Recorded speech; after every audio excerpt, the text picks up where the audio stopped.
Eh, Hello, teacher and classmates. My name is Alexis Rosas Tito. I am 25 years old.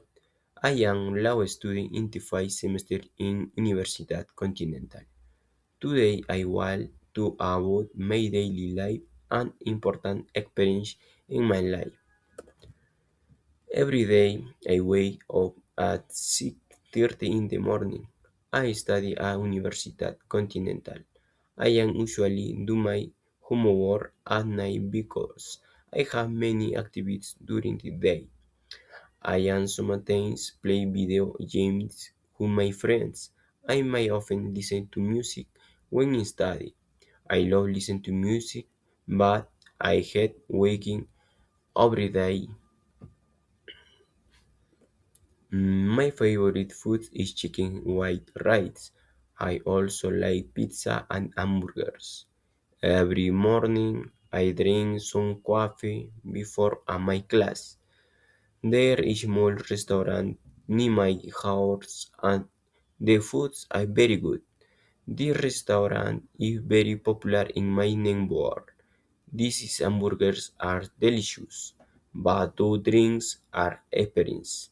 There are some good desserts there, but there is no I night. How much ice cover there? I souls. How many tables and their restaurant? There is tables in Cusco. There are many food stores and restaurants. I lunch with my family. And my family very important to me. My brother, I want of the most important people in my life because I work very close. My mother always gives me good advice. I should study hard and be responsible. I think I am friendly and responsible, but sometimes I am little nervous before exams.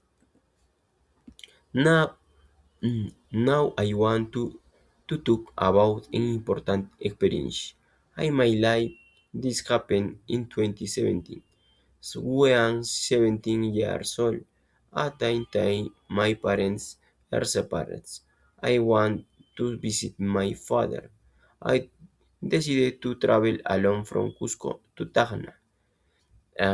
I was my first alone, so I was nervous but excited. At the terminal, they told me was a minor. That situation was stressful. However, I explained that this was urgent. And finally, my travel. I left Cusco at 2 p.m. There was a big bus and there were many people. So people were talking, but I was quiet because I felt worried. The trip was very long. I took more to 18 hours. During the night, the water were very cold and didn't have warm clothes. There were no blanket and mesh was uncomfortable. I felt tired but I continued the trip. I arrived in Stagna at 7 a.m. the next. My father was waiting for me at terminal. I feel very happy and emotional. I want to have breakfast together and the food was delicious. Afterwards, I went to shopping centers. My father bought a me phone and he also bought a one for my younger brother. The next day I went to the beach. The water was on and the place was beautiful. This experience was very important for me because I allowed to be independent and responsible. However, I made mistakes because I didn't tell my mother before the trip and think people should always communicate with their family before traveling alone to your family and be careful. Don't for your documents and always a scam. In conclusion, this was a happy but challenging experience and will never forget. Thank you very much.